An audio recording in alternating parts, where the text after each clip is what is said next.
Once again, it's your favorite friend, Livin, and we back in the Organic Truth Podcast. First and foremost, I want to say this. Every audio that I do from here on out is going to have visual content. And my visual content is going to get better and better and better as I move on, because I'm navigating through these waters of creating good content, which means that I have to get good quality equipment. I've had some old equipment that hasn't worked out quite as well, but your boy is back and we reinventing ourselves. It's your boy Livin, and guess who I got with me?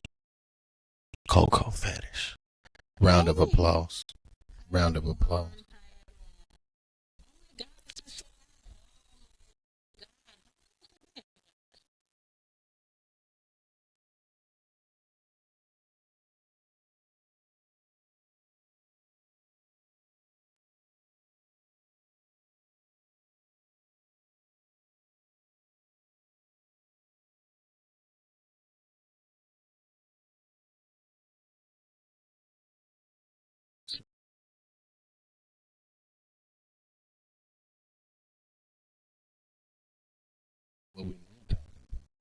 What we're not going to talk about is we're not going to talk about, first and foremost, we're not going to talk about all the stuff that's been happening in the social media world, all the stuff that's been happening and on the internet, the shade room, the blogs, all of that.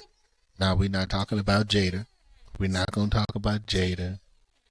We Hold on, wait a minute though, because it gets messy. We're not going to talk about Jada, because this ain't a messy podcast. This is a podcast where we talk. Well, really, we're supposed to be uplifting the people and giving the voice to the people, but we do bless all topics, conversations, because we want to cover it all. We don't just want to be just, and I know most people want to find their niche in this specific type of genre. With this podcast, you got to find something. You know, some people do sports.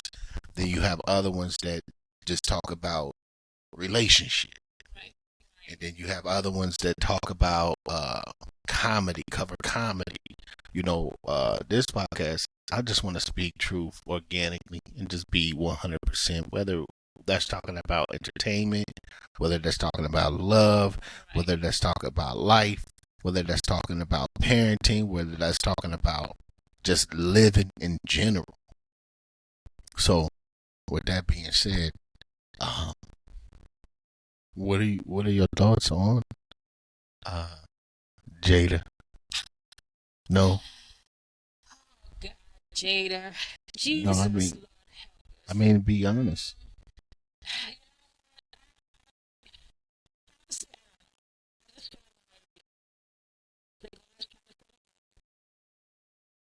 Oh, she did sell that book. So let's just keep it. Let's be honest with that. It's convenient to have a husband. It's convenient to not have a husband. Like whatever it suits you, we ain't married. But when it suits me, we married. But do you? Okay. I guess my question is, because when this stuff start unrolling on the internet, I mean, people was eating it up like it was like filet mignon, candy, whatever suit, salivates your glands. They were eating this up, and the only thing I kept thinking about was, she has a book. Y'all don't think that y'all talk about how weird the family is. Y'all don't think that they had a conversation already to where she was saying, hey, I'm going to say some stuff that's going to drag y'all through the mud because I want to sell this book. Right.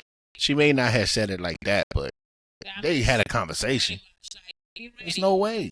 Some scandalous ish. Yeah, there's no way. So, she was trying to sell that book. Because a lot of the stuff she was probably saying is in the book. Correct. You see what I'm saying? And I'm not saying it ain't real or it's not truthful, but I mean, stories do get embellished. I mean, I don't want, yeah. I think that this is the thing about social media and celebrities or whatever you want to call it. Because they're human beings too, right? They're not aliens. They die just like the next of us, three or something like that. I'm not in their household. We don't know. We really don't know the truth. We just know what was put out there and what they allow us to, right? So, is it true? Is it not true? Who knows? But to me, I believe that when it comes to marriage, like just the way the things, like everything was coming out, it was like at some point, I feel like as if that's a husband or not a husband or whatever, as a woman, I think she should have stood up and she could have stopped all of this from happening and probably said some kind of truth like this is. But what if she didn't want to stop it though? Maybe this is what she wanted. It then she's responsible for this. It generated the type of feedback that she wanted. Even, not to pivot, and I'm staying here, but I'm saying this to come back to that, is even with the Doja Cat situation with the Walk On By record. Now that record, the beat is hard, but all of this stuff. When the last time Doja Cat had a record that was pop? So she needed to spark up some type of controversy, and it just so happened that what's the biggest one? The Illuminati, the evil, the devil, and all that. Support that because it clicks right into that narrative to where the fact that she is in the industry and that's what the industry is about. But I'm bringing that back to the Jada conversation. That's the same thing because she's using that. When have Jada the show, her roundtable show got canceled? You know what I'm saying? That was it got canceled. So it was like, okay, what can I do to get hot? You see what I'm saying? I mean, when this is the thing. Like this, listen, why did they cancel the show? Because the whole entanglement. I don't know. Because it was a good show. It was actually helping a lot of people. It helped a lot of people. So did it though? Yes. A lot of people. Yes, it was uplifting. It was not a bad show. It wasn't really a bad show. The only time I was able to find that show, and it was only bits and pieces, is if I had to search it on Facebook. Right. That was it. And even then, I could not get the whole show. Because if it was doing that good, why would it stop? Why would it if it was doing that good? It's a lot of good things that don't. It's a lot of good artists that don't make it. It's a lot of good shows that don't make it. It doesn't mean it's not a good show because it doesn't make it. I'm not saying that it's not a good show because it didn't make it. Mm-hmm. I'm saying that if it was that good, why did it stop? It was maybe because for their family it was too much drama and it was overwhelming for their family, and maybe that's why they stopped. Who knows? I don't know. The biggest dramatical situation on that show was when her and Will Smith sat down. After that, I don't even think I even seen any more round table talk after that. That was the one that just boom. Yeah, because after the show it was like, okay, F you, this, that, blah, blah. I mean, because it was probably heated after the show. Maybe. Well, I mean, so many truth was put on the table that was like, what is this? Was it a lot of truth though? They were dancing. That's how we got to the whole entanglement thing. That just hit. That just took off. But that took a flight of its own. Like, come on now. That's how we got to the whole entanglement thing because she wasn't telling the truth. Women don't tell the truth. That's not true. They embellish the truth. Y'all embellish it. Especially, y'all know how to dance around. Y'all know how to dance around telling the truth. Y'all embellish the truth. It might be the truth, but it's embellished. Like, I mean, it's served up like as if it's garnishments around it. It ain't served to you on a single entree. It's got to be garments. It got to be dressed up. Listen, the truth is the truth. You don't get to embellish the truth. You don't get to fix the truth. You don't get to dress the truth. The truth is the truth. Yeah, but then it is being put a certain way. Then it's not the truth. It takes away from the truth. Then it's not the truth. Okay, then. So what is it then? What is it then? So when you say we dance around the truth, then it's not the truth. Okay. So let me go back, and you guys tell the truth, but it's embellished. Then it's not the truth. Then we're not telling Huh? the truth. If it's not, if Hey, the truth is so exactly what it is, so it's the truth. oh, okay. No, All right. a lie is a lie. The truth is the truth. If you're gonna add some stuff to it, then it's not the truth. If you're gonna dance around it, then it's not the truth. Then it becomes it's like saying it's water, but you dance around it, or you mix a lot of stuff, but it's not water. If you put carbonated stuff in water, It's not water anymore. it's not carbonated water. It's water. Still water in it though. It's still water. And you know what? You made a great. You make it. Hold on. You make a great point. And that's the whole ingredients of what I'm talking about. It's the truth, but it's embellished. Picture some sparkling water. What majority of the mixture in that type of liquid is what? Not carbonation. It's water. It might be like 20% carbon. Yeah, it's 20% water in. But it's still water though. Okay. And that's what I'm saying. With women, when y'all, I don't know, but when juice. But see, that's different. Now that's when you transform, and I don't want to. It's not a compound, but it's a liquid. But when you start getting into all them chemical, not like the mixing this juice with that juice, it's still made from the element of water. It's made from the element of water. I mean, after you put all the sugar in it and stuff like that, I mean, it's still made up. Probably, if we went percentage wise, in Kool-Aid, it's still probably more water element than whatever in that Kool-Aid pack. I just think that. But let's not get sidetracked. That's what I'm saying is how women are. They think of a carbonated water or a Kool-Aid pack or mixing up a pitcher of Kool-Aid.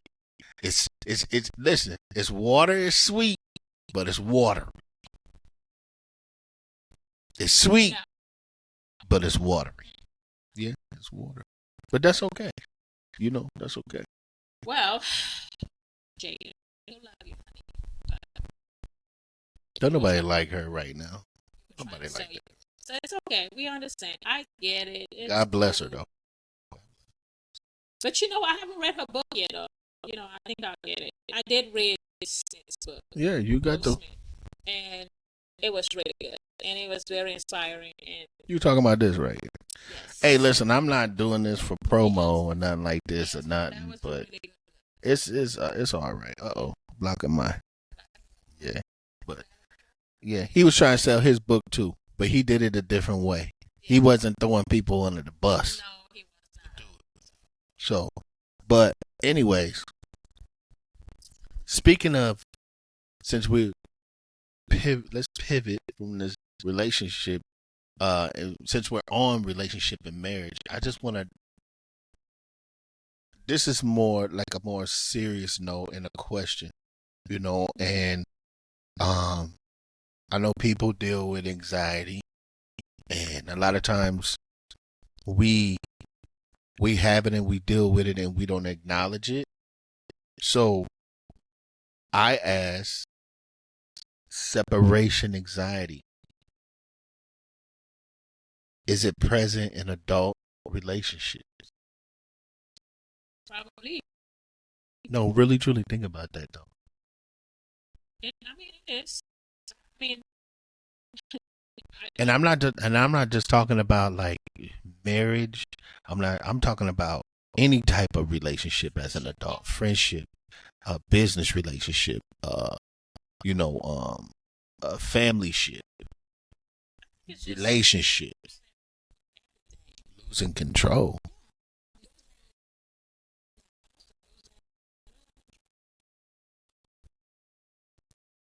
Losing control. can trigger. You're saying that can trigger like anxiety in adult relationships? Dependency thing there. So you dependent on that person for whatever reason, emotionally, whatever it is.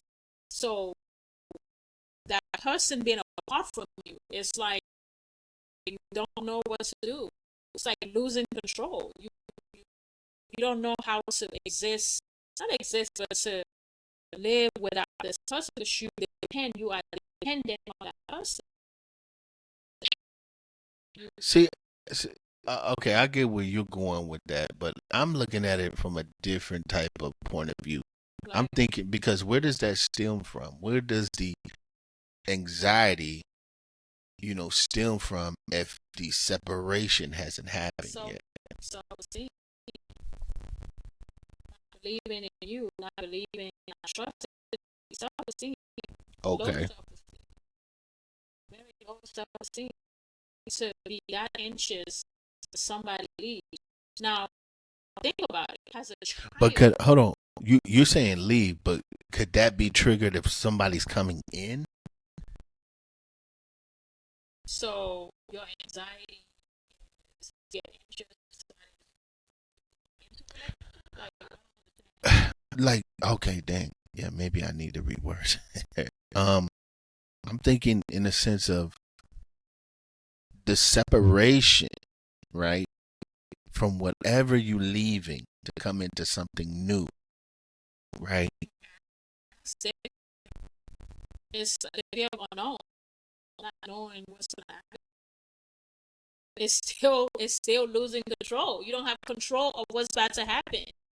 It's all part of control, but it's just a But different avenue. see, I'm struggling to understand this. I'm struggling to understand this because rarely do you see. I don't think I've ever came across anybody like an adult who, like, you can actually see like separation anxiety, like how a child would react as an adult. I've never seen it.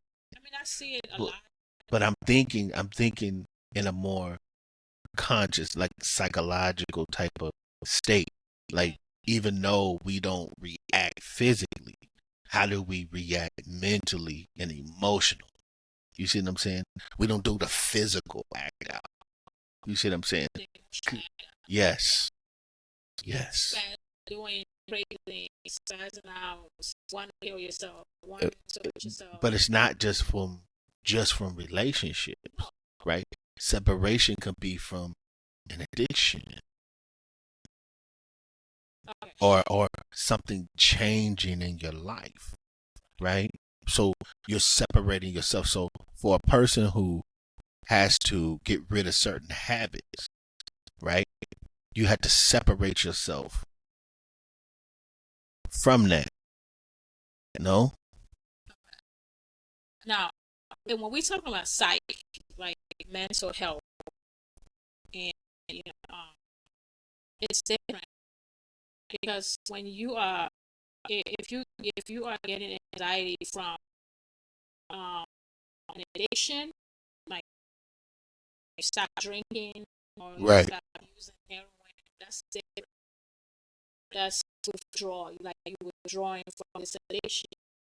Okay. Now, separation anxiety from a relationship, from someone, from a person, because you were dependent on that person for whatever reason, healthy or not healthy, is different.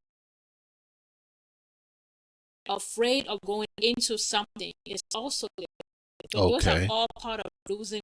It's part of a self-esteem issue, Okay.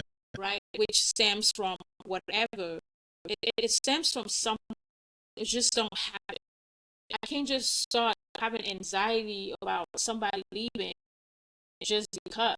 It just don't happen. Anxiety stems from something and it starts somewhere and it's a slowly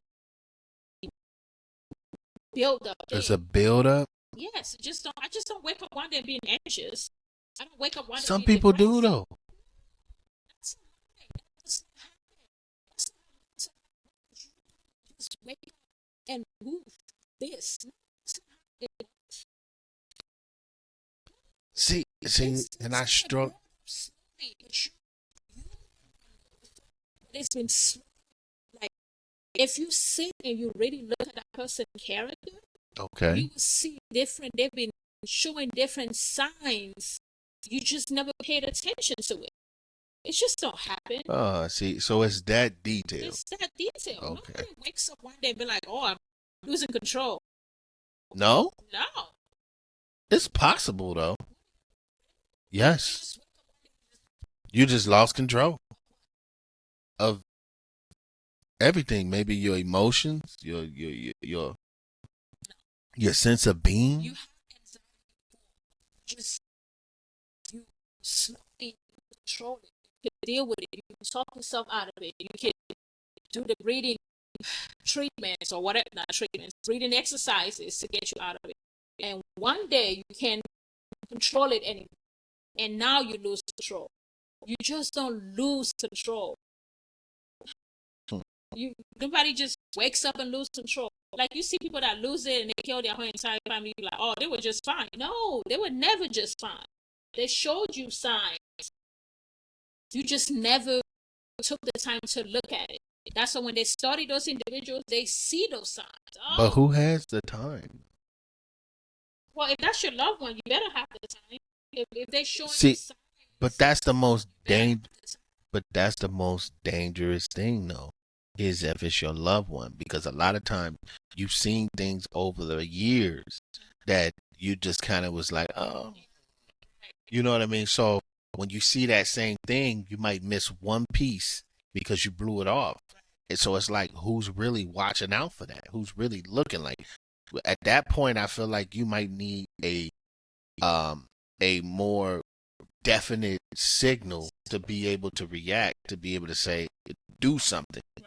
You know, and this is not pivoting off of the anxiety, but this is what it can lead to, right? It Right. can lead to, you know, somebody hurting themselves or somebody reacting in a way to where it's dangerous for others. Right. Right? And I mean, this is the thing about mental health, right? I want to say 95, and please nobody quote me. I don't have any, like, You're not a clinical no. mental But health doctor. as a nurse, because I'm a nurse by profession, we see a lot of people that come in, and I don't want to use the word patients, people that come in with Right. mental health, right? 85% of the time, their insurance does not cover mental health. It doesn't cover rehab. It doesn't cover.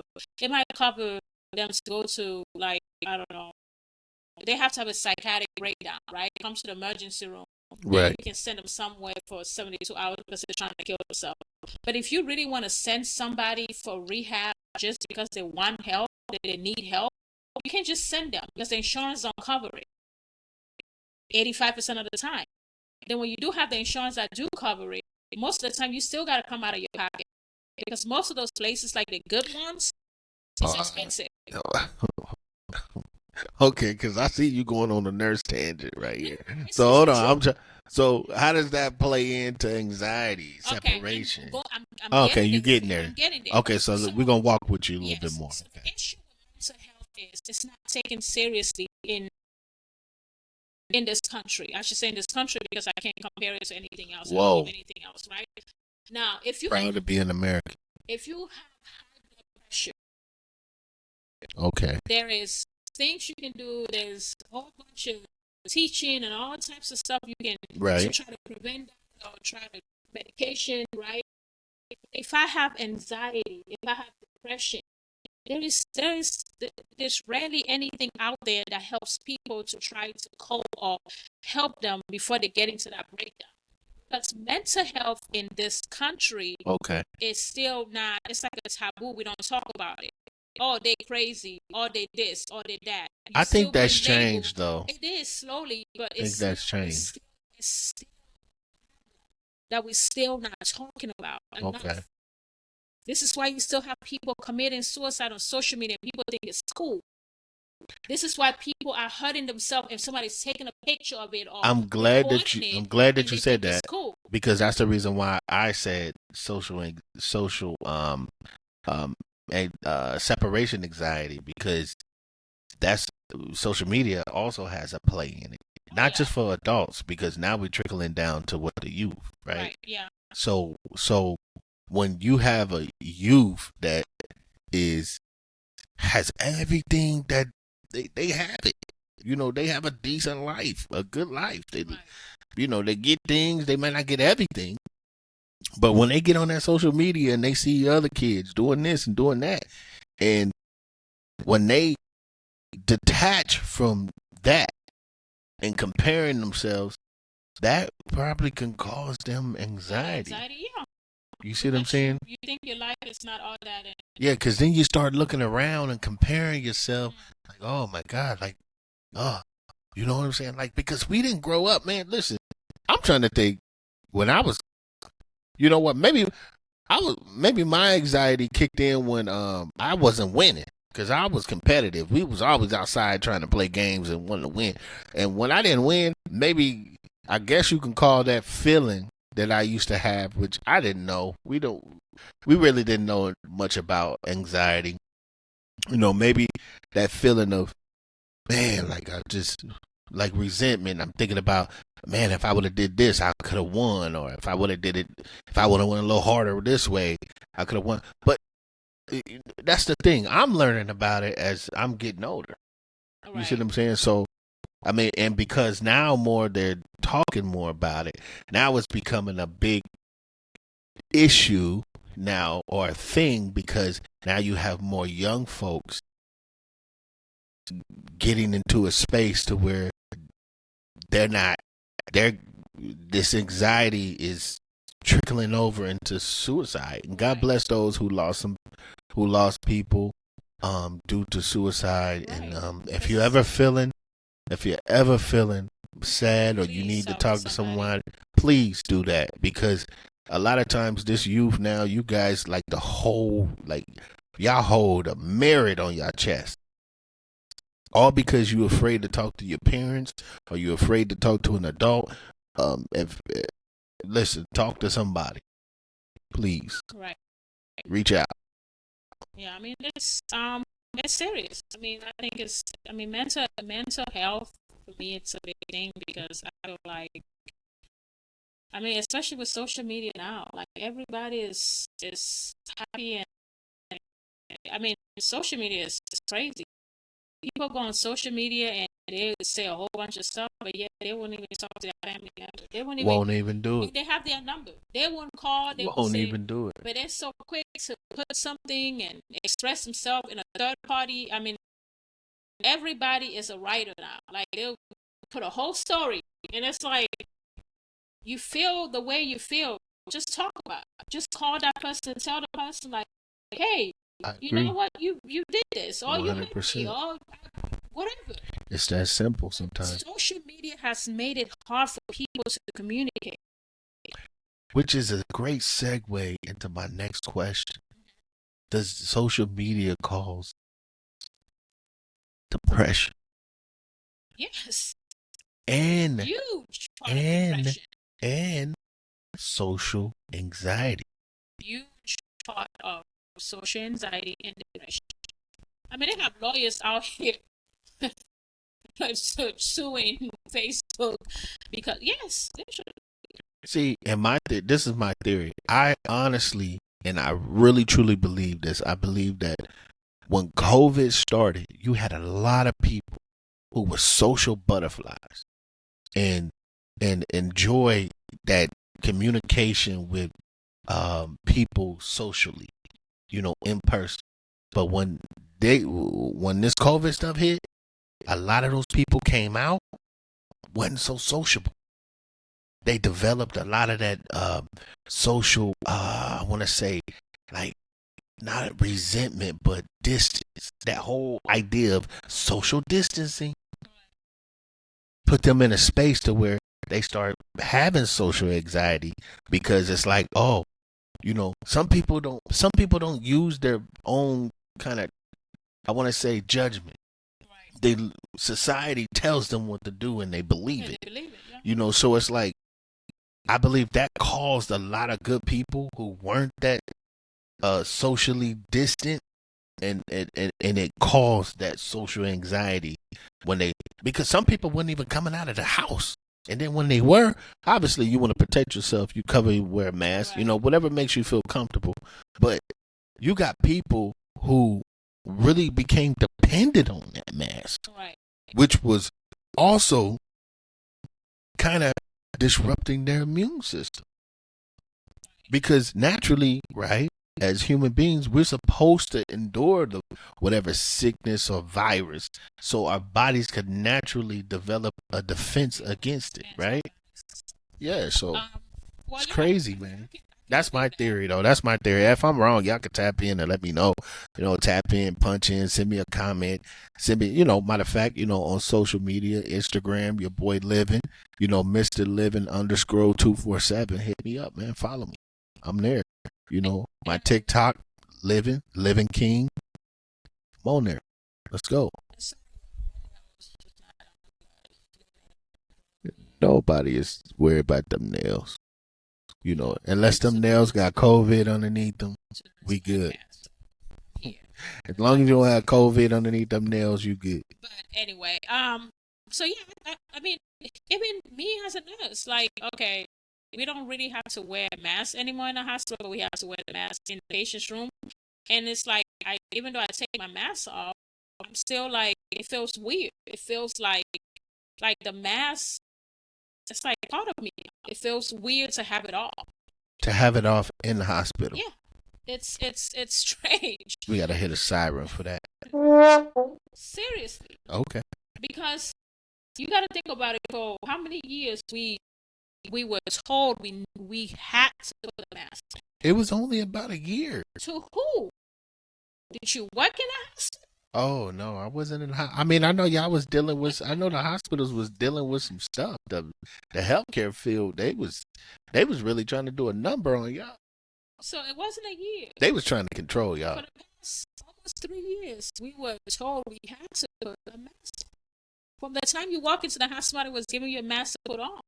But when you, well, I would think that if you're gonna walk into a hospital where possibly a lot of sick people could be, it would benefit. It was a benefit for you as a Yeah, employee but before that, it was normal for you to walk in without a without a mask. mask, unless something Okay. was going on. Then you put the mask on. But let me ask you a question. Okay. Okay, so I like questions. it's the hospital, right? So you just assume everybody that's sick, Right. right? It's the hospital. But when you walk into a grocery store, I'm not even gonna lie. When I walk into a hospital, I be in there like everybody in here sick. Even the guard. If I even hear him sneeze, I be in there like, what about when you walk into a grocery store? Isn't those same people going to the hospital? When I walk into a grocery store, I think of germs. Do you wear your mask? No, I don't. So is the hospital yeah.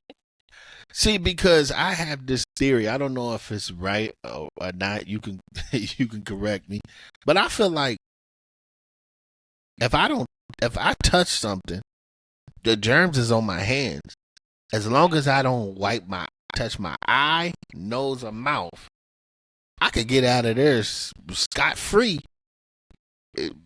and just clean my hands and wash my hands, and I'm back to normal. I'm good. That's the way I look at things. When I'm in there, I think of germs, and I'm like, man, I'm not gonna put my hands in my mouth. But it's crazy because I feel like it's weird because as soon as you touch something and you think of germs, what happened? Your nose start itching, or your eyes start itching. Livin, let me ask you a question. Do you think all germs you touch stays in your hand? I mean, yeah, we got bacteria and germs on our hands right now. So do you think that you have some germs that you touch, even though you don't touch a part of your body, but it travels? I don't know that. I do believe that the germs that are on my hand Will stay there? they're on there because they have got accustomed like my skin. Your skin is your largest living organism, right? Right. So if it absorbs and is able to I want to say, what is it? Get be immune. Those germs on my hand is gonna help fight other bacteria and germs to keep me from to keep Unless from it's a attacking. virus Yeah, unless it's a or a virus. spore. I don't know what that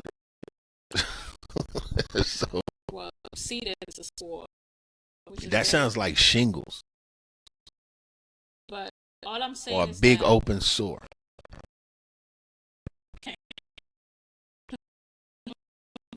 I'm just saying. You said spores. I'm just trying to figure out what that is. C. diff. Have you heard of C. diff? Can you not? Okay, so I don't understand that language. No español. Shout out to my Spanish folk. I love you guys. okay, let's just. How about we move on to another topic, please? Why not? What was wrong with this one? There was nothing wrong with that one. What I'm saying is that my main question to you was what's the difference between a hospital and the grocery store? Because you were saying that Okay. you would think that if you walk into the hospital you need to put your mask on. I'm like, The main difference to me between a hospital and a grocery store is that when I walk in a hospital, I'm not thinking of going in there to go buy some food. oh my goodness. When I walk into a hospital, I'm thinking of, man, all these niggas in here is sick and just sickness. That's what I think of when I walk into a hospital. But It's not joyous, it's not jolly, it's just cold, and it just feels like sickness. Like I get like not my skin grow, but I get this feeling of, like like what I'm saying, I gotta be on guard, like so to speak. But when I go into a grocery store, I'm going in there to try to buy my food, my fruits and vegetables, and my poultry, whatever. Now, I'm not saying that it's not. The grocery store might be more dangerous than the hospital. To be honest with you, yes, I could look at it like that. But that's the difference that I see, and that's me looking from from a superficial level, because that's how it always been for me. mm-hmm. When you walk into a hospital, you're gonna see sick people. When you walk into a grocery store, you're gonna see food and goods for you to go and grab to eat. I ain't never walked in a grocery store and saw a gurney. Somebody laying on a gurney talking about some Okay. The reason why I said that is because the same people that you see in the grocery store is the same people that walk to the hospital. So you trying to okay, I get what you're saying. So- Healthy, right? People that look potentially healthy. yeah, because those same people that don't look like they're sick is the same people that walk into the hospital, the same people that come into visit, the same people that go to work, the same people. So it's like the hospital really is the safest place you're gonna go because you're already on guard. But in a grocery store, you're Right. not. Okay. That's the point I was trying to make. So when you go into the hospital, you constantly watching for germs. But when you go to the grocery store, you thinking everybody in there is healthy. But no. Are they really? Most of them, some of them probably just got out of the hospital. But you don't know that. They're in the grocery store. True that. You'll never think about it. They're Think healthy. of it that They way. look healthy because they gotta look healthy to go to the store. They gotta look like, you gotta put that face on. I'm going to the store, so I don't want somebody thinking I'm about to die or I have Ebola or I have this, right? Yeah, no, 100%. 100%. So we put our guards down because it's the store. It's the store. See, now when you put it in that perspective, I'm gonna start looking at everything different. But I mean, you do have a point, because we're so, I don't want to say, we're so we're over fortunate to where our vision becomes over fortunate. So that means that unfortunately we fall victim to a lot of things because of those two things, right? So I definitely get and understand where you're coming from. I mean, I just gave you my explanation on what how are those two things different, but it's really the same if you're looking at it that way. Because besides one being a grocery store and one being a place where you go to heal, and take that equation out, shoot, heck, you don't know how many doctors or employees in the hospital walking around sick. So if we're looking at it that way, it's a dangerous game. It is. This world is a dangerous place. I mean, think about it. All the madness, all the stuff that is happening. I mean, just driving, not knowing what is going on in this next person's head. You don't know if they just receive a bad news. You don't know if they have a breakdown. You really don't know. 100%. It's like, and that's why I feel like, to me, we have to try to be our best self, not just to us, but to the next person, because you might just be that one person that just saved somebody's life. Yeah, fast. They might be looking for a reason to jump, and you just might be that person that pushed them, or you just might be that person to give them that word of encouragement or that smile or whatever, right, to make them or change their mind about whatever they were about to do. Mm-hmm. We really don't know. But this world that we live in, it's a horrible place. Horrible place. And a beautiful place. Right? Just depending on how you take it. Given a curse. Given a curse. Well, Coco Fetish, with that being said, I think we're going to wrap this up. Really? It's still a lot. Yeah. It was fast. You have a good time. So understand this, my people. You can believe what you want to believe. And I always, and not always, but growing up, I've heard this mantra or this saying, so to speak: believe none of what you hear and half of what you see. And believe that you can get the answer if you don't have the answer. And always fact check, because you never know. So I'm going to leave you with these two things. Allow your plan B to enforce plan A. And I say that to say this: without a voice, there's no truth. Without truth, there's no voice. Organic Truth Podcast. Lessons to the people. Lesson. Apply.